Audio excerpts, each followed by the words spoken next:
नमस्कार, बहुत बहुत स्वागत है आपका। आप देख रहे हैं योर स्टॉक्स। मैं हूं आपके साथ प्रशांत पांडे और दिल्ली स्टूडियो से मेरे दो सहयोगी अभिषेक और पूजा भी हमारे साथ हैं। और योर स्टॉक्स में आप अपने सवाल, अपनी क्वेरीज हम तक किस तरह से पहुंचा सकते हैं, उसका तरीका सबसे पहले जान लीजिए। जी हाँ, स्क्रीन के एक हिस्से में हम आपको वो तरीके बता रहे हैं जिसके जरिए आप अपने सवाल हम तक पहुंचा सकते हैं। आप कॉल करके या व्हाट्सएप पर अपनी क्वेरीज हम तक पहुंचा सकते हैं। इसके अलावा अगर आप सोशल मीडिया पर एक्टिव हैं तो वहां पर भी आप अपने सवाल हम तक पहुंचा सकते हैं। और चलिए करते हैं अपने दोनों खास एक्सपर्ट्स को। हमारे साथ इस वक्त कुणाल रामबिया हैं द स्ट्रीट से, और इसके साथ ही वृद्धि इन्वेस्टमेंट से विवेक करवा हमारे साथ जुड़ रहे हैं। आप दोनों का बहुत बहुत स्वागत। कुणाल, सबसे पहले आपके पास आना चाहूँगा। बहुत छोटे दायरे में बाजार, अगर निफ्टी को हम देखें तो इस वक्त 19,690 के करीब है, लेकिन बैंक निफ्टी पर प्रेशर नज़र आया है और जो शुरुआत है वहाँ से लगभग 100 अंक टूटता हुआ फिलहाल 80 अंकों की यहाँ पर कमज़ोरी नज़र आ रही है। बाजार में आपकी अब रणनीति क्या होनी चाहिए? Good afternoon to everyone. So अगर हम निफ्टी की बात करते हैं तो हमने 7 सितंबर से लेके करीब करीब 7 दिनों में एक नया हाई देखा था, और जो बॉटम बनी थी 7 सितंबर की वो थी 19,600, और 7 दिनों में हमने 20,250 के लेवल क्रॉस किए थे। और अब देखिए ये 6 दिनों में हमने फिर से वही लेवल पे आके मार्केट को रुकते हुए देखा है। सो फॉर टाइम बिंग अगर सपोर्ट की बात करें तो बैंक निफ्टी फ्यूचर्स में 19,600 का जो लेवल होगा वो हमें बहुत ध्यान से देखना होगा। अगर निफ्टी 19,600 के नीचे जाता है तो शायद वहां से और 200 से 300 पॉइंट गिरने की संभावना होगी। बट अदरवाइज ये प्रेजेंट लेवल जो 19,690 फ्यूचर्स पे एज ऑफ नाउ चल रहा है, आई थिंक यहाँ पे एक कंसोलिडेशन भी हमें देखने निफ्टी में मिल सकता है। और अगर हम बैंक निफ्टी की बात करें तो ऑलमोस्ट सिमिलर फॉर्मेशन हमें बैंक निफ्टी में भी देखने मिला है। स्ट्रॉन्ग सपोर्ट जो बैंक निफ्टी में आ रहा है वो है 44,550 का। प्रेजेंट लेवल 708 पे चल रहा है। आई थिंक ये 150-200 पॉइंट के रेंज में अगर कंसोलिडेशन हो जाता है तो मोर और लेस बैंक निफ्टी में भी यहाँ से करेक्शन कंप्लीट होगा और यहाँ से एक नई रुझान शुरू हो सकती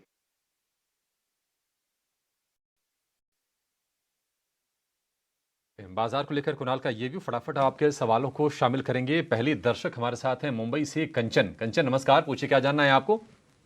भैया ये ओरिएंट इलेक्ट्रिक के शेयर है, मेरे पे 700 शेयर है 345 के रेट पे। सर कंचन आपका ही नाम है? नहीं, मेरी मॉम का है एक्चुअली अकाउंट ये। अच्छा, आपकी माता जी का है। ठीक है, हाँ जी। ठीक है सर, चलिए बढ़िया चीज़ है कि नहीं माता पिता के भी जो फाइनेंशियल एसेट्स हैं उसकी आपको फिक्र है।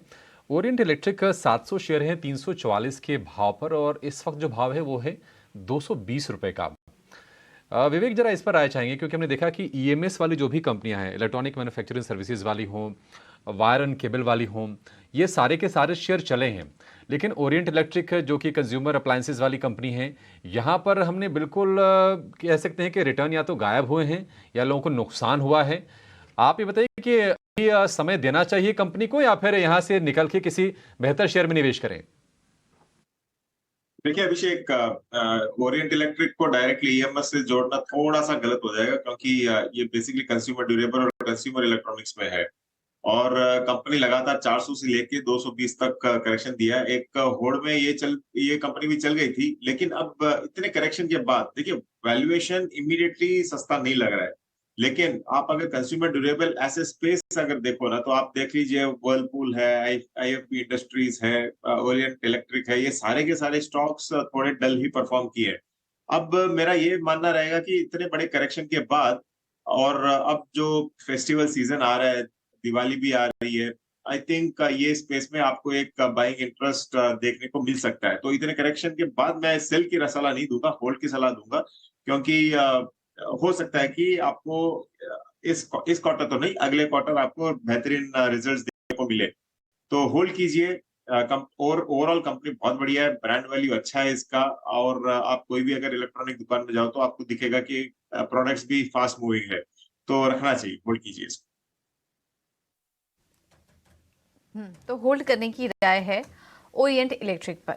फेसबुक पर सवाल आया है अहमदाबाद से। जिनेश जी का सवाल है, वेदांता 1000 शेयर्स इन्होंने 120 पर लिया हुआ था, अच्छे लेवल पर लिया था। यहाँ पर तो इन्होंने 300 के ऊपर के लेवल्स भी देखे होंगे वेदांता में, लेकिन पिछले कुछ समय में स्टॉक में गिरावट भी आई है, तो नुकसान भी इनको झेलना पड़ा होगा इस शेयर पर।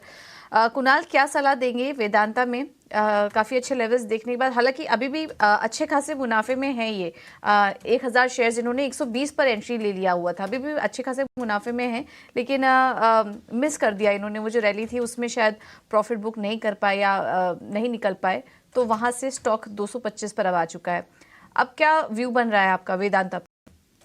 सो पूजा, अगर हम इसके वेदांता के ओवरऑल 2 से या 3 साल के चार्ट को देखते हैं तो अप्रैल 2021 में ये काउंटर ने करीब 220 पे एक बॉटम बनाई थी और वहां से हमने 450 तक का रैली देखा था। फिर जब गिरावट आई तो काउंटर फिर से जुलाई 2022 में ये 220 के लेवल पर ही करीब करीब आके रुका और वहीं से हमने एक उछाल देखा 340 तक का। फिर से ये काउंटर 220-25 के लेवल पे पहुंचा हुआ है। So as of now this is very near to a strong support. अब ये जो सपोर्ट लेवल है वो 210 से 220 का हमें ध्यान में रखना होगा। अगर वेदांता यहीं कंसोलिडेट करता है और यहाँ से एक रिवर्सल की साइन बताता है तो आई थिंक इसमें फिर से एक बहुत ही अच्छा उछाल आ सकता है। और अगर ये 210 के नीचे जाता है तो हमें बहुत ही कॉशियस अप्रोच रखना होगा। So for time being hold करने की सलाह होगी। अगर काउंटर यहाँ से थोड़ी सी उछाल देके कंटिन्यू करता है और इन्हें अगर थोड़ा सा मिड टर्म ट्रेडिंग में भी इंटरेस्ट हो तो एक बाय कर सकते हैं 255 के टारगेट से। अदरवाइज लॉन्ग टर्म के लिए इसे डेफिनेटली होल्ड कर सकते हैं, 210 का स्टॉप लॉस बनेगा। ठीक है, तो ये है वेदांत पर राय कुणाल जी की। बढ़ते हैं आगे और मंगल दास जी हमारे साथ जुड़े हैं फोन लाइन पर। मंगल दास जी नमस्कार, कहाँ से आप बात कर रहे हैं और इसके बाद अपना सवाल पूछिए। सिंधुदुर्ग सावंतवाड़ी से बात कर रहा हूँ, गोवा के बाजू में। जी जी, हाँ, पूछे अपना सवाल। मैंने आईओसी लिया है, आईओसी 97 पे 400 शेयर। कितना? 400 शेयर लिए हैं? 400 शेयर है। ठीक है, तो ये थोड़ा हम करेक्ट करेंगे। शेयरों की संख्या उनकी 400 है, 1000 नहीं है। 97 के स्तर पे उन्होंने लिया है, उनके भाव से फिलहाल नीचे। चलिए इस पर एक राय लेते हैं। विवेक बताएं क्या करना चाहिए? आईओसी में 97 रुपए की खरीद है। देखिए अभिषेक, अगर फंडामेंटली आप देखो तो कंपनी बहुत ही बढ़िया है और oil exploration, oil marketing company है ये। प्रॉफिट आप अगर पिछली बार का देखो तो करीबन 33-34% था इसका। वैल्यूएशन वाइज सस्ता है, लेकिन मैं इसको आपको सेल ऑन राइज की ही सलाह दूंगा। क्यों? इसका कारण ये है, एक तो देखिए क्रूड ऑलरेडी 90 के ऊपर चल रहा है और एक रिपोर्ट में पढ़ रहा था कि यहाँ से और आगे जा सकता है। अब जाए नहीं जाए वो तो बात की बात है, लेकिन इन दामों में भी कंपनीज को दाम बढ़ाने का मौका नहीं मिल रहा है क्योंकि अब इलेक्शन सर पे है। तो हो सकता है कि आगे चल के इन कंपनीज को वापस डिफरेंस जो भी होता है इनका परचेज उस कॉस्ट प्राइस में लॉसेस उठाना पड़े। तो मेरी तो सलाह यही रहेगी कि जैसे जैसे ऊपर जाता है आपको धीरे धीरे निकलना ही चाहिए। ठीक है, आईओसी से निकलने की कोशिश करनी चाहिए। आगे बढ़ेंगे, आगरा से दिशा जैन हमारे साथ हैं। दिशा नमस्कार, पूछिए क्या जानना है आपको? सर गुड मॉर्निंग, नमस्ते। I have Bajaj Hindustan Sugar 15,000 shares at the rate 25 का मतलब सर क्या टारगेट है? और मतलब हम शॉर्ट टर्म चीनी शेयरों में मिठास हम शॉर्ट टर्म के लिए आपको रखना है। ठीक है, कोई बात नहीं, कुणाल से जानते हैं। कुणाल, चीनी शेयरों में हमने देखा है कि मिठास बरकरार है लगातार और एक तो अंतर्राष्ट्रीय बाजार में डिमांड मजबूत है, भाव भी ऊपरी स्तर पर हैं और कहीं ना कहीं ये जो क्रशिंग सीजन आने वाला है यहाँ पर गन्ने की ईल्ड को लेकर थोड़ी सी आशंकाएं हैं। हालांकि सरकार ने उसको खारिज किया और बोला है कि नहीं ऐसा कुछ होने वाला नहीं है। इसमा के एस्टिमेट्स को भी दरकिनार किया, लेकिन शेयर चल रहे हैं। हालांकि इनकी खरीद 25 के भाव की है, 26 रुपए के आसपास ये शेयर है। क्वांटिटी ठीक ठाक है 15,000 शेयरों की। कब तक आप होल्ड करने की सलाह देंगे इसको? अभिषेक, जिस तरह आपने बताया ये पूरा सेक्टर बहुत ही बेहतरीन लग रहा है। In fact Bajaj Hindustan is one of the best formation wise counter. अगर इसके लंबे अवधि के चार्ट की बात करें तो 2012 में ये काउंटर 31 पे आया था, वहीं से लुढ़क गया था और फिर से देखिए आपने 2 वीक पहले का इसका जो हाई बना था वो करीब 29.85-30 के लेवल पे बना था। सो ये 30 का जो जोन है वो स्ट्रॉन्ग रेजिस्टेंस है। अदरवाइज ये फॉर्मेशन मैसिव कर्व फॉर्मेशन है। लंबी अवधि के लिए तो हम इसमें बहुत ही बुलिश हैं, but short term point of view से अगर इसमें होल्ड करना है तो एक स्टॉप लॉस बनाना पड़ेगा और वो है 23 का। अगर ये काउंटर 23 के नीचे निकलता है तो रिविजिट करिए और शायद एग्जिट करना पड़ेगा। इमीडिएट रेजिस्टेंस 31 का है और अगर 31 के ऊपर निकलता है तो इस काउंटर में करीब करीब 62 से 63 तक के लेवल्स की जगह बनेगी। बट ये लंबी अवधि का नजरिया है, सो शॉर्ट टर्म के लिए स्टॉप लॉस और टारगेट सजेस्ट किया हुआ है, उसी तरह से होल्ड कर सकते हैं। क्या बात है, 31 के ऊपर निकलेगा तो सीधे 62। कमाल है कुणाल, मतलब ये तो बहुत बड़े टारगेट्स हैं, मतलब सीधे डबल के। हालांकि ये लंबी अवधि के हैं। अगर आपको नज़रिया ट्रेड का है तो 31 रुपये तक जाते जाते भी आपको ठीक ठाक मुनाफा इसमें बन जाएगा दिशा, और आपको कोशिश मुनाफा वसूली की करनी चाहिए। चलिए छोटा सा ब्रेक लेंगे। ये तो बात होगी चीन सेगमेंट का ऑप्शन के चैंपियंस।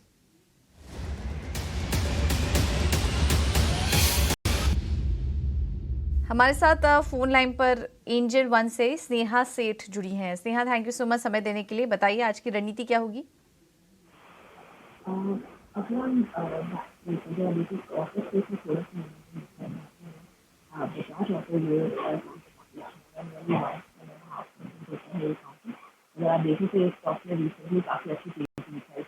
आपकी आवाज नहीं आ रही है हमें क्लियर। वापस से संपर्क जोड़ने की कोशिश करेंगे स्नेहा के साथ, लेकिन उनकी स्ट्रैटेजी है ये आपकी स्क्रीन पर। बजाज ऑटो की 5100 की कॉल खरीदने की वो राय दे रही हैं, जो इस वक्त 34 से 35 रुपए के आसपास है। इसको आप ले सकते हैं। जो लक्ष्य है वो 77 रुपए का है और 11 रुपए का स्टॉप लॉस लगाइए। इस ऑप्शन में अधिकतम जो मुनाफा है वो 10,500 का हो सकता है, नुकसान जो है वो 6,000 का हो सकता है। तो इस रणनीति पर नजर रखिए। बजाज ऑटो में आज अच्छी तेजी, करीब 1.25% से ज्यादा की मजबूती के साथ आज ये स्टॉक कारोबार भी कर रहा है। तो चलिए, ये है रणनीति ऑप्शन के जरिए। एक और छोटे से ब्रेक। चंद्र हैं हमारे साथ इस वक्त। जी गुड मॉर्निंग, पूछें अपना सवाल और ये भी बताइए कि कहां से बात कर रहे हैं। मैं अहमदाबाद से बात कर रहा हूँ। जी जी, पूछे अपना सवाल। मैंने 3,100 शेयर यूनाइटेड स्पिरिट के लिए 1 मंथ हो गया। मैं अभी भी 2-3 महीना होल्ड कर सकता हूँ। मैं लॉन्ग टर्म इन्वेस्टर हूँ। मेरे को क्या स्टॉप लॉस रखना और क्या करना चाहिए, और जरा मेरे को गाइडेंस आप दे दीजिए। ठीक है, तो यूनाइटेड स्पिरिट्स पर आपको राय दिलवाते हैं। विवेक जी बताएं क्या करना चाहिए यूनाइटेड स्पिरिट्स पर। 1015 की खरीद है, लॉन्ग टर्म इन्वेस्टर हैं, आगे भी स्टॉक को होल्ड कर सकते हैं। प्रशांत, मैं यूनाइटेड स्पिरिट में 400 रुपए से बैठा हूँ और एब्सोल्यूट लॉन्ग टर्म इन्वेस्टर हूँ मैं भी, और मुझे लग रहा है कि ये स्पेस आगे चल के इंडिया में बहुत अच्छा करने वाला है। लेकिन अब इन्वेस्टर कॉलर, मतलब जो कॉलर है, उन्होंने बहुत क्लियरली बोला कि सिर्फ 3 महीने के लिए होल्ड कर सकते हैं। 3 महीने के लिए अगर आपके पास है सिर्फ, तो मैं प्रॉफिट बुकिंग की सलाह दूंगा, क्योंकि स्टॉक ऑलरेडी काफी भाग चुका है और इसमें जो फंडामेंटली और चेंजेस आने हैं वो over the period of time ही आएंगे। तो लॉन्गर टर्म के लिए डेफिनेटली एक होल्ड रहेगा, लेकिन आपका सिर्फ 3 महीने का नजरिया है तो आपको निकल जाना चाहिए। ठीक है, लंबी अवधि के लिए होल्ड की सलाह है। नजरिया अगर छोटी अवधि का है तो निकलने में भलाई है यूनाइटेड स्पिरिट्स के शेयर से। आगे बढ़ेंगे, ओडिशा से सूर्यकांत का सवाल लेंगे और प्राज इंडस्ट्रीज को लेकर इनका सवाल है। 600 शेयर है और भाव भी 601 रुपए का है। इस वक्त जो शेयर प्राज इंडस्ट्रीज का हम चेक करेंगे, क्योंकि हाल फिलहाल में इसमें थोड़ी सी तेज़ी हमें देखने को मिली थी, लेकिन इन्होंने थोड़ा सा ऊपर के भाव पर ख़रीदे हैं। और ये जो तेज़ी आप देख रहे हैं ना, जब G20 के मंच से ग्लोबल बायोफ्यूल अलायंस बनाने का जब ऐलान हुआ था, उसके बाद हमने देखा था कि चूंकि ये प्राज इंडस्ट्री जो है एथनॉल के लिए और शुगर कंपनीज के लिए मशीनरी बनाने काम करती है, तो इस कंपनी के लिए मौके बनेंगे दुनिया भर में, तो उसकी उम्मीद में ये शेयर चला था, लेकिन फिर से थोड़ा ठंडा होता हुआ दिख रहा है। और शायद इसी तेज़ी के चक्कर में लोगों ने शेयर खरीदे भी हैं। विवेक, आप ही बताइए, प्राज इंडस्ट्रीज वैसे कंपनी को लेकर कोई शक नहीं है, कोई दिक्कत नहीं है, लेकिन कहीं ना कहीं थोड़े भाव इनके ऊपर के हैं। क्या निवेशित रहें, समय दें, शेयर चलेगा ये? देख लीजिए अभिषेक, अगर आप जो एथेनॉल प्लांट बनाने की कंपनी है उसमें प्राज ही एक कंपनी है, और उसके अलावा इंडिया में आप अगर देखो तो बहुत मुश्किल होता है मिलने के लिए।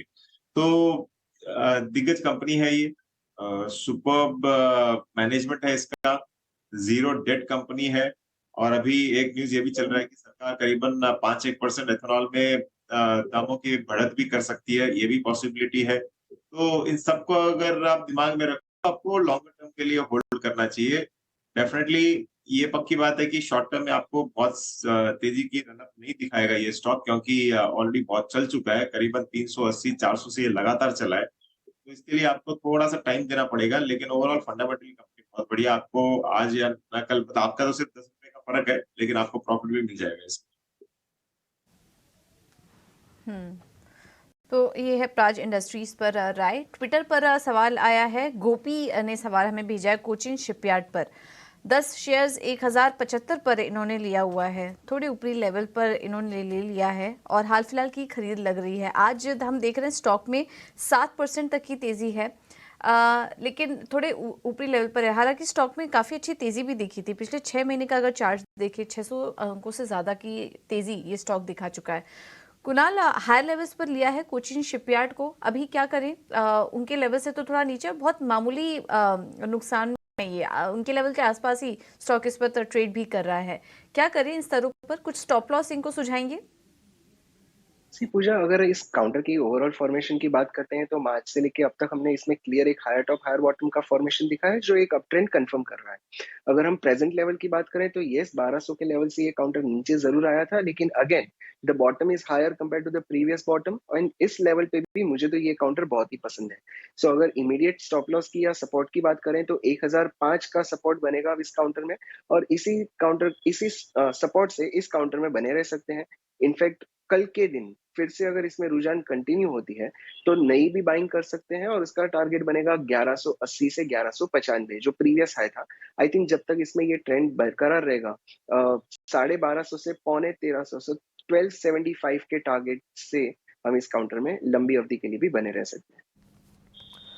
बिल्कुल, तो ये है कोचिन शिपयार्ड पर आपको राय। और बढ़ते हैं आगे, चावल शेयरों में आज अच्छी तेजी देखने को मिल रही है। क्या है इसके ट्रिगर? विश्व मोहन बताने के लिए हमारे साथ जुड़ चुके हैं। विश्व मोहन, बताएं आखिर इस तेजी की वजह क्या है? देखिए, बासमती चावल को लेकर जो यहाँ के एक्सपोर्टर्स हैं उनकी कल पीयूष गोयल साहब के साथ बैठक हुई थी, वर्चुअल मीटिंग हुई थी। वहाँ जो बैठक में शामिल जो एक्सपोर्टर्स थे उनसे बात हुई है, तो उन्होंने कहा कि पीयूष गोयल साहब ने उनको ये आश्वासन दिया है कि जो एमएपी है $1200 प्रति टन, उसे कम करके $850 प्रति टन किया जा सकता है। हो सकता है 1 से 2 दिनों में, कल या परसों में इसका नोटिफिकेशन भी जारी किया जा सकता है, क्योंकि लगातार किसान संगठन, कारोबारियों की, एक्सपोर्टर्स की मांग थी कि ऊंचे एमईपी से उन्हें नए ऑर्डर मिलने बंद हो गए थे। जब से ये एक्सपोर्ट के जो एमईपी थे उसे ऊपर किया गया था, जितने भी ट्रेड फेयर हो रहे थे, फूड फेस्टिवल्स हो रहे थे, तुर्की में भी पिछले महीने जो फूड फेस्टिवल हुआ था, एक भी कॉन्ट्रैक्ट भारत के एक्सपोर्टर्स को नहीं मिला था। अगर $1200 प्रति टन का एमईपी अगर भारत का देखें और दूसरे जो पाकिस्तान, जो नेबर कंट्रीज है जहां से एक्सपोर्ट काफ़ी होता है बासमती राइस का, वहां से उनका $1050 ही है, तो वो भी एक कॉम्पिटिटिवनेस के हिसाब से भी भारत को दिक्कत हो रही थी। और चुनावी सीजन है, ऐसे में सरकार भी नहीं चाहेगी पंजाब, हरियाणा, पश्चिमी यूपी के किसानों की तरफ से किसी तरह का भारी विरोध हो। और हाल में जो नई फसल भी अब आनी शुरू हो चुकी थी बासमती की, उस फसल के दाम तेजी से गिर गए थे, $400 प्रति क्विंटल के आसपास गिर गए थे, तो इससे भी चिंता हुई थी कि आगे क्या हो सकता है। इस वजह से सरकार ने भरोसा दिया है कि जो हम ट्रेड को इफेक्ट नहीं करेंगे, क्योंकि ये कॉमन मैन पर बहुत ज़्यादा असर नहीं होता है। लेकिन उन्होंने एक बात और कही, ये जो गैर बासमती चावल है जिनका 400 प्रति टन का, जो $400 प्रति टन का जो प्राइस उन्होंने तय कर रखा है फ्लोर प्राइस, उससे कम से कम डबल रहेंगे, तो 800 की जगह $850 प्रति टन के आसपास ये फिक्स किया जा सकता है। और यही वजह है कि आज जितने भी बासमती एक्सपोर्टर्स कंपनियां हैं उनके शेयरों में हलचल दिख रही है, अच्छी तेजी दिख रही है। बहुत बहुत शुक्रिया करेंगे विश्व मोहन आपका इस अहम जानकारी के लिए। तो जो मिनिमम एक्सपोर्ट प्राइस है उसे घटाने की खबर से जो है वो हलचल आपको इन स्टॉक्स में नज़र आ रही है, और हम देख रहे हैं चमन अलसेथिया हो, एलटी फूड्स हो, केआरबीएल हो, कोहिनूर फूड्स हो, हर तरफ तेज़ी नज़र आ रही है। चलिए ज़रा इस पे हम कुणाल से राय लेते हैं। कुणाल, जो राइस स्टॉक्स हैं यहाँ पर कोई वैल्यू आपको आकर्षक लगती हुई? कुछ नाम मैंने लिए भी आपके सामने। सो अगर मैं ओवरऑल सेगमेंट की बात करूँ तो इस सेगमेंट में हमने करीब 1 से डेढ़ महीने का एक साइडवेज कंसोलिडेशन देखा। अगर हम एलटी फूड की भी बात करें तो इस काउंटर ने वीकली चार्ट में क्लियर हाइट और हायर बॉटम बनाया हुआ है। बट जुलाई से लेके अगस्त से लेके अब तक 2 महीने का एक साइडवेज कंसोलिडेशन था। आज के दिन में इस सम काउंटर में बिकॉज़ ऑफ फंडामेंटल रीज़न्स एक बड़ा-सा गैप अप भी देखने मिला है। बट ये अगर सस्टेन होता है तो ये पूरे सेगमेंट में से मैं एलटी फूड की सिलेक्शन करूँगा बिकॉज़ मेरे हिसाब से इस काउंटर में यहाँ से करीब-करीब 185 से 190 तक के लेवल्स की जगह बनेगी। केआरबीएल थोड़ा-सा वॉलेटाइल काउंटर है, सो इसी वजह से मैं इसे एज़ ऑफ नाउ अवॉइड करूँगा। तो ये है राय चावल शेयरों पर शानदार तेजी और उसके पीछे की वजह विश्व मोहन अभी आपको बता भी रहे थे। व्हाट्सएप पर सवाल आया है हमें अगला राजेंद्र जी का। एलएनटी इन्होंने पूछा है 100 शेयर्स 1800 के लेवल्स पर लिया हुआ है। एलएनटी में तो हमने देखा शानदार तेजी हाल फिलहाल के दिनों में देखने को मिली और इनको भी काफ़ी अच्छा मुनाफा हो रहा है इस स्टॉक में। विवेक का सलाह दीजिए, एलएनटी अभी भी बने रहना चाहिए और तेजी के लिए इन स्टॉक में, क्योंकि इन्होंने व्यू तो अपना नहीं शेयर किया है कि लॉन्ग टर्म निवेशक हैं या फिर निकलना चाह रहे हैं इस स्टॉक से, ऐसा कुछ इन्होंने मेंशन नहीं किया है। बट इस स्तरों पर एलएनटी पर आप क्या सलाह देंगे? पूजा देखिए, जनरली एलएनटी एक ही कंपनी है जिसको मैं अगर इंफ्रास्ट्रक्चर में प्रेफर करना चाहूँ तो प्रेफर करूँ। ज्यादातर बहुत सावधान रहता हूँ मैं इंफ्रा कंपनी से, और एलएनटी एक कंपनी है जहाँ पे मेरा वो कंफर्ट लेवल है। डेफिनेटली इस रनअप के बाद थोड़ा सा कॉस्टली दिख रहा है वैल्यूएशन वाइज, लेकिन जिस हिसाब से सरकार इंफ्रा पुश कर रही है, आई थिंक बहुत बड़े बड़े मेजर कॉन्ट्रैक्ट्स इसको मिलते रहेंगे आगे चल के भी। तो इनका ऑर्डर बुक एकदम सॉलिड है अभी भी, और करीबन डेट इसका थोड़ा सा हाई है, लेकिन जिस हिसाब से ऑर्डर्स मिल रहे हैं ये ठीक ठाक हो जाएगा आगे चल के। तो होल्ड कीजिए, मुझे लगता है कि ये 3300 तक वापस आपको दिखा सकता है। एलएनटी होल्ड कीजिए, 3100 तक के स्तर आपको आने वाले वक्त में नजर आ सकते हैं। चलिए अगले दर्शक की ओर बढ़ते हैं। संजय शर्मा है, फेसबुक के जरिए अपना सवाल उन्होंने हम तक पहुंचाया है। 1010 शेयर इन्होंने खरीदे हैं यस बैंक के और लगभग 23 रुपए के स्तर पर उन्होंने ये खरीदारी की है। चलिए इस पे एक राय लेते हैं। विवेक बताएं, यस बैंक में क्या करना चाहिए? अब बहुत इन्वेस्टर्स इसमें फंसे हुए पड़े हैं, लेकिन यस बैंक की दिक्कत आज ये है कि कंपनी में करीबन 3000 करोड़ शेयर्स है। ठीक है, अब आप अगर 3000 करोड़ शेयर्स को 1 रुपया भी अगर आपको ईपीएस दिखाना है तो कंपनी 3000 करोड़ रुपए कमाना, जो मुझे लगता है कि बहुत ही रेयर पॉसिबिलिटीज है अगले कुछ सालों में। कंपनी ओवरऑल ठीक ठाक करने लगी, लेकिन दिक्कतों के बाद लिक्विडिटी बहुत ज्यादा बढ़ गई क्योंकि इक्विटी कैपिटल इनको बढ़ाना पड़ा और स्टेक सेल करना पड़ा। तो मुझे लगता है कि ज्यादा से ज्यादा हो सकता है कि आपको 22-23 आपका जो परचेज प्राइस है वहां तक जा सकता है, वो भी थोड़ा टाइम देना पड़ेगा। तो अवॉइड की ही सलाह रहेगी। इसके वजह बैठे बैठे वेट करने के वजह आई थिंक आपको निकल के इसको और कहीं इन्वेस्ट करना चाहिए। और एक और देखिए, इन दामों में भी यस बैंक ऑलरेडी 50,000 करोड़ का मार्केट कैप है इसका, और आप अगर सोचो कि लोग बातें करते हैं कि डबल हो जाएगा, ट्रिपल हो जाएगा, 100 रुपया चला जाएगा, मतलब 17 का अगर 34 रुपया भी जाता है तो 1 लाख करोड़ की मार्केट कैप की कंपनी हो जाती है ये। कंपेयर करो अब बड़े बड़े बैंक से, मतलब कई बैंकों से बड़ी बैंक बन जाए, वो पॉसिबिलिटीज ही नहीं है। मतलब फंडामेंटली कोई भी जस्टिफाई नहीं करता कि इसको लेना चाहिए आपको। बिल्कुल। तो ये है व्यू यस बैंक पर। अब आगे बढ़ेंगे और अगला सवाल हमें गुजरात से हमारे साथ अगले दर्शक जुड़े हैं, हार्दिक नमस्कार, सवाल पूछिए अपना। हाँ जी, हमारे जेएसडब्ल्यू का स्टॉक लिया है। जेएसडब्ल्यू का मैंने 1 मिनट 810 पे लिया है आपने? बाय 810 पे लिया था और क्वांटिटी 35 है। अभी उसके बारे में कुछ रहने दूं कि निकल जाऊं, क्या करूं? शॉर्ट टर्म के लिए लिया था आपने? हाँ जी, शॉर्ट टर्म के लिए। कुणाल आप जवाब दीजिए। 810 पे लिया है तो इनकी खरीद से तो नीचे आ चुका है, लेकिन बहुत ज्यादा नुकसान नहीं हो रहा है। 900 रुपए के आसपास का नुकसान हो रहा है इन्हें स्टॉक में। तो और तेजी के लिए रुकना चाहिए इन्हें, थोड़ा वेट करें स्टॉक में या फिर निकल जाएं?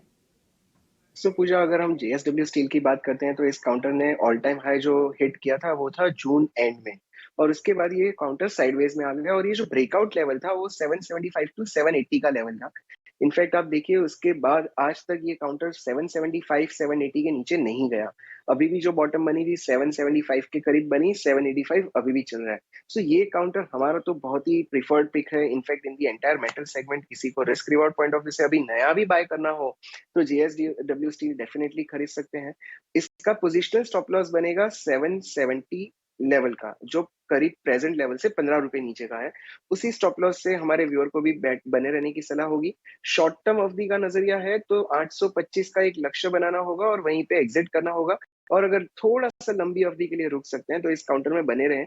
आई थिंक 925 टू 930 तक के लेवल्स इस काउंटर में हमें आगे जाके देखने मिल सकते हैं। ठीक है, तो ये है JSW पर आपको राय। 900 के ऊपर के लक्ष्य आने वाले वक्त में नजर आ सकते हैं। चलिए बढ़ते आगे। दीपक हैं गुजरात से, व्हाट्सएप के जरिए अपना सवाल उन्होंने अडानी टोटल गैस पर पूछा है। 20 शेयर हैं इनके पास, थोड़ा ऊपरी स्तरों पे 714 के स्तर पे इन्होंने खरीदा है। इस पर एक राय हम लेते हैं। विवेक बताएं, अडानी टोटल गैस 714 की खरीद है। देखिए, सबको मालूम है कंपनी में क्या हुआ था। करीबन 4,000 रुपए से लगातार गिर के ये आज 634 पे चल रहा है। अब मुझे लगता है प्रशांत की इन दामों में आपको इसको होल्ड करना चाहिए।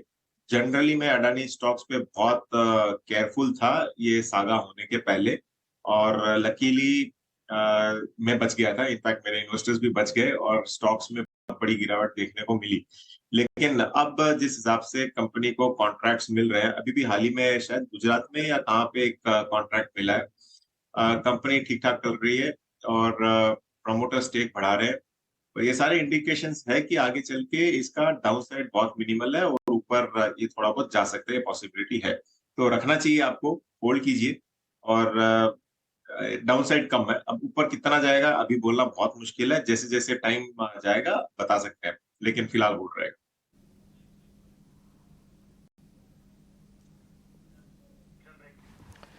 चलिए, तो ये है अडानी टोटल गैस पे राय। फिलहाल यहाँ रुकेंगे एक छोटे से ब्रेक के लिए, लेकिन चलिए आपके फिर से सवाल जवाब के सिलसिले की शुरुआत करेंगी और अगले दर्शक को जोड़ेंगी।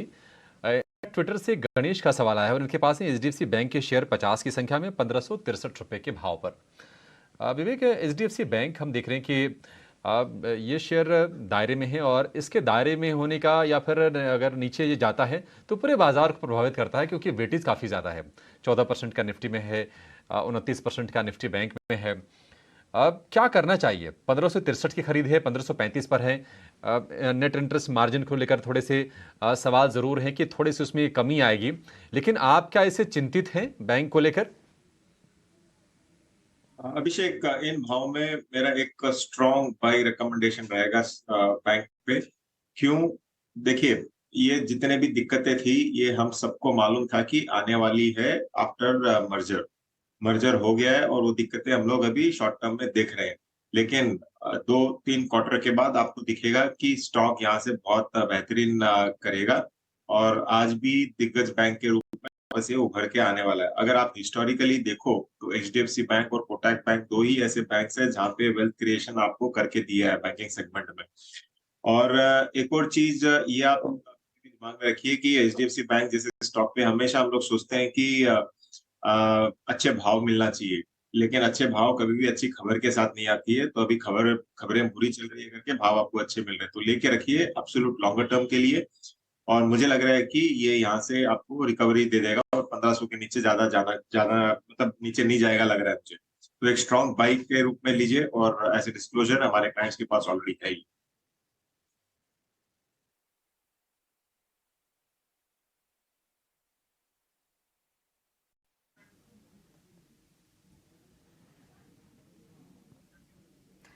ओके, ठीक है। तो ये है व्यू बैंकिंग स्टॉक्स पर। अगला सवाल ले लेते हैं। फेसबुक पर भूपेंद्र जी ने सवाल भेजा है। आयन एक्सचेंज पर 100 शेयर्स 567 लेवल्स पर इन्होंने लिया हुआ, नुकसान इनको हो रहा है इस शेयर पर। कुणाल, क्या सलाह देंगे? करीब 6,800 रुपये के आसपास का नुकसान हो रहा है आयन एक्सचेंज में और पिछले काफ़ी समय से हम देख रहे हैं स्टॉक में गिरावट है। क्या करना चाहिए अभी स्टॉक में? और यहाँ से आप गिरावट देख रहे हैं या फिर थोड़ी तेजी के लिए बने रह सकते हैं, रिकवरी के लिए बने रह सकते हैं आयन एक्सचेंज में? सी पूजा, अगेन अगस्त 2022 से लेके अब तक अगर इस काउंटर के लंबी अवधि के चार्ट को देखते हैं तो एक clear higher top higher bottom इसमें बनता हुआ दिख रहा है। हमारे व्यूअर्स को सिर्फ एक छोटी सी सलाह होगी and that's on a friendly note कि अगर ऐसे ट्रेंडिंग काउंटर्स को बाय करना है तो छोटा सा जब करेक्शन आता है तब हमें बाय करना चाहिए, ना कि ब्रेकआउट पे। इनफैक्ट अगर आप देखिए अभी प्रेजेंट लेवल 498, प्रीवियस बॉटम जो थी 450 की थी, काउंटर ऊपर जाके फिर से नजदीक नजदीक वही लेवल पे पहुंचा था। 3-4 दिन पहले भी इसने 475 का बॉटम बनाया था। आई थिंक लंबी अवधि का नजरिया है तो इस काउंटर में डेफिनेटली बने रह सकते हैं। अगर ये काउंटर 470 पे आता है 470 पे, तो थोड़ी नई खरीदारी भी कर सकते हैं और ये जो लंबी अवधि का जो ट्रेंड है इसे हम राइड कर सकते हैं। और ये पूरा अगर व्यू निगेट करना है तो 460 के नीचे इस काउंटर का जाना बहुत जरूरी होगा। 460 के नीचे ये पोजिशनल व्यू निगेट होगा, तब तक इसमें बने रह सकते हैं। ठीक है, 460 रुपए का सपोर्ट है आयन एक्सचेंज के लिए। लेकिन बाजार में जो हाल फिलहाल की कमजोरी है उसके पीछे बड़ी वजह यह है कि बाजार का दिग्गज रिलायंस नहीं चल रहा है। लगातार 5 दिन ये शेयर फिसला और 5 दिन की फिसलन के बाद आज थोड़ी सी स्थिरता के संकेत दिख रहे हैं। उतार चढ़ाव के साथ हर निशान में टिका हुआ, लेकिन भाव है 2350 रुपए के नीचे। डिमर्जर के बाद जो प्राइस था वो था 2580 रुपए का और हम देख रहे हैं कि वो भाव फिर लौट के आए नहीं। तो आखिर रिलायंस के लिए चिंताएं क्या हैं, क्यों ये शेयर कमजोरी के साथ ट्रेड कर रहा है और रिकवरी के सिग्नल्स कब आएंगे, यहां से ट्रिगर क्या बनेगी, ये तमाम जानकारी देने के लिए हमारे सहयोगी सौमित सरकार हमारे साथ जुड़ गए हैं, जो रिलायंस को बहुत ही करीब से ट्रैक करते हैं और उसके सारे के सारे वर्टिकल्स पर भी नजर रखते हैं। सौमित, बताइए आखिर प्रॉब्लम क्या है? क्या टेक्निकल्स भी खराब हो रहे हैं रिलायंस के? और अगर यहां से अगर शेयर को चलना है तो ट्रिगर्स क्या बनेंगे अब? रिलायंस इंडस्ट्रीज अगर आप देखेंगे तो इंडिया की सबसे बड़ी, सबसे मोस्ट वैल्यूड कंपनी है। 16 लाख करोड़ की मार्केट कैपिटलाइजेशन हो जाती है और निफ्टी की एक लौती कंपनी है अब के टाइम पे जिसका जो ओवरसोल्ड जोन में है, मतलब RSI जो है कंपनी का वो 30 के नीचे है। अब ये 30 के नीचे RSI सबसे पहली बार गया था मार्च 2023 में और तब से लेके अब तक कभी भी नहीं गया है। और मार्च 2023 से लेके अब तक ये पहली बार RSI फिर से 30 के नीचे पहले गया है। 2 कंसेक्यूटिव मंथ के लिए कंटिन्यूसली नेगेटिव रिटर्न दे रहा है ये स्टॉक। पिछले 5 कंसेक्यूटिव सेशन से कंटिन्यूसली गिरे जा रहा है और YTD बेसिस पर अगर आप देखेंगे तो बेंचमार्क को क्लियरली अंडर परफॉर्म किया है। निफ्टी ऑन YTD बेसिस करीब 8% ऊपर है, बट रिलायंस इंडस्ट्रीज सिर्फ 1% और हमने पास्ट में देखा है, पिछले 5 साल में जो RSI लेवल है रिलायंस इंडस्ट्रीज का वो 8 बार 30 के आसपास गया है और जब भी 30 के आसपास गया है थोड़े ब्रीफ टाइम के लिए उस लेवल पे कंसोलिडेट किया और उसके बाद हमेशा गेन्स दिए हैं रिलायंस इंडस्ट्रीज के शेयर प्राइस ने। अब रिसेंट में क्यों रिलायंस इंडस्ट्रीज के शेयर प्राइसेस नहीं चल रहे? सबसे पहले तो अगर आप देखेंगे तो कंपनी ने हाल ही में एक प्लान शटडाउन अनाउंस किया था और एनालिस्ट के हिसाब से करीब 1% का एक अर्निंग्स इम्पैक्ट आ जाता है उसके रिलायंस इंडस्ट्रीज के अर्निंग्स पे ये शटडाउन के कारण। उसी के साथ इन्वेस्टर्स को काफ़ी एक्सपेक्टेशंस थी कि कंपनी अपनी AGM में डीमर्जर को लेके कुछ अनाउंसमेंट करेगी रिटेल और टेलीकॉम आर्म को लेके, बट वहाँ पे कोई अनाउंसमेंट नहीं आने के कारण भी एक डिसअपॉइंटमेंट आ गया था इन्वेस्टर्स के माइंड में। उसके अलावा अगर आप देखें तो कंपनी की जो O2C सेगमेंट है जो कि कंपनी की कैश काउ है, वहाँ पे अर्निंग्स थोड़ी वीक आने की एक्सपेक्टेशंस है क्योंकि सिंगापुर ग्रॉस रिफाइनिंग मार्जिन $15 से $9 पे उतर चुका है और पेट्रोकेमिकल सेगमेंट पे भी अगर आप देखेंगे तो मार्जिन्स जो है वो काफ़ी वीक है।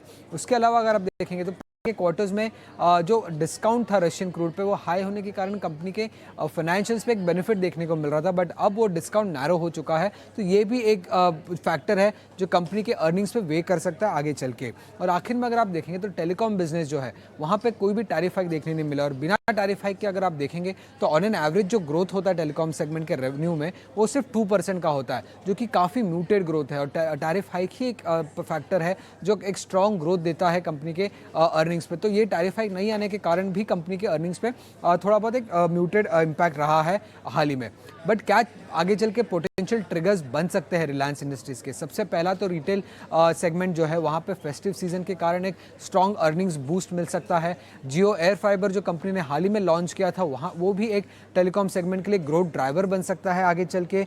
न्यू एनर्जी जो कंपनी की बिजनेस है जहाँ पे वो अभी कैपिटल एक्सपेंडिचर कर रही है वो भी एक स्ट्रॉन्ग ग्रोथ ऑप्शनलिटी प्रोवाइड करती है रिलायंस इंडस्ट्रीज के लिए आगे चल के और हमेशा ही कंपनी आगे चल के भी ऑप्शंस है अपने टेलीकॉम और रिटेल आर्म को डीमर्ज करने के लिए, तो जो कि एक की ट्रिगर हो सकता है ग्रोथ का रिलायंस इंडस्ट्रीज़ के शेयर प्राइसेस में। और आखिर में अगर आप देखेंगे तो रिलायंस इंडस्ट्रीज़ के जो वैल्यूएशंस है वो भी काफ़ी अभी चीप हो चुके हैं।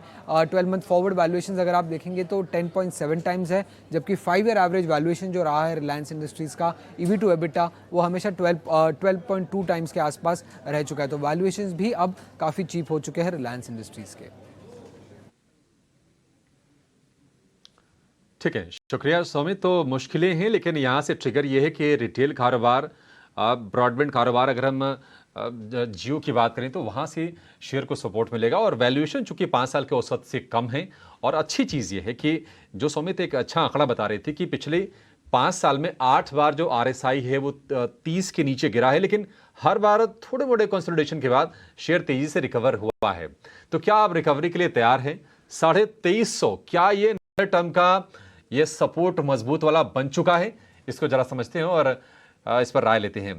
विवेक, रिलायंस 2350, आपने HDFC बैंक के लिए कहा कि बहुत ही आकर्षक भाव है। क्या वही स्टेटमेंट आप रिलायंस के लिए दोहराना चाहेंगे कि भाव अब ठीक है, यहां से कोई दिक्कत नहीं है? देखिए अभिषेक, भाव तो डेफिनेटली ठीक है। हम सबको दिख रहा है कि मतलब एक क्राइंग बाई होके रखा है ये स्टॉक। 2400 के नीचे तो बहुत ही अंडर वैल्यूड है। लेकिन आज एक और इंटरेस्टिंग रिपोर्ट मैं कहीं पढ़ रहा था कि आगे चल के रिलायंस हो सकता है कि एक होल्डिंग कंपनी के रूप में बन जाए। मतलब इनका जितना अभी जैसे जियो फाइनेंस को ये लोग लिस्ट किए अलग से, रिटेल को करेंगे आगे चल के, जियो टेलीकॉम को करेंगे, तो हो सकता है कि एक अम्ब्रेला कंपनी बन जाए, होल्डिंग कंपनी, और उसके नीचे इतनी सारी सब्सिडरीज बन के रह जाए। तो अगर वैसा अगर सही में होने वाला है तो मैं आज ही पढ़ रहा हूँ, इसके लिए मुझे थोड़ा सा दिमाग में दुविधा होकर रखा है कि इमीडिएटली लेना कि नहीं लेना। वो रिपोर्ट मुझे पूरी करनी है और उसके बाद में देखना है कि लॉन्ग टर्म रिलायंस में क्या होने वाला है। तो अभी तो फिलहाल बाई है, क्योंकि वैल्यूएशंस बहुत सस्ते हैं, यहाँ से बहुत ज्यादा नीचे जाते हुए दिख नहीं रहे मुझे। तो डेफिनेटली बाई कीजिए, लेकिन हाँ, ये रिपोर्ट को भी एक बार पढ़ना पड़ेगा। ठीक है, रिलायंस को लेकर विवेक की ये राय, 2350 का भाव आकर्षक है, लेकिन जो चिंताएं उसको भी ध्यान में आप जरूर रखिएगा। चलिए, इसी के साथ इस शो को यहाँ पर समाप्त करेंगे। विवेक जी और कुणाल जी, आप दोनों का बहुत शुक्रिया आज समय देने के लिए और तमाम शेयरों पर हमसे बातचीत करने के लिए। फिलहाल पूजा, प्रशांत और मुझे दीजिए इजाजत। एक छोटे से ब्रेक के बाद विष्णु लेकर हाजिर होंगे मुनाफा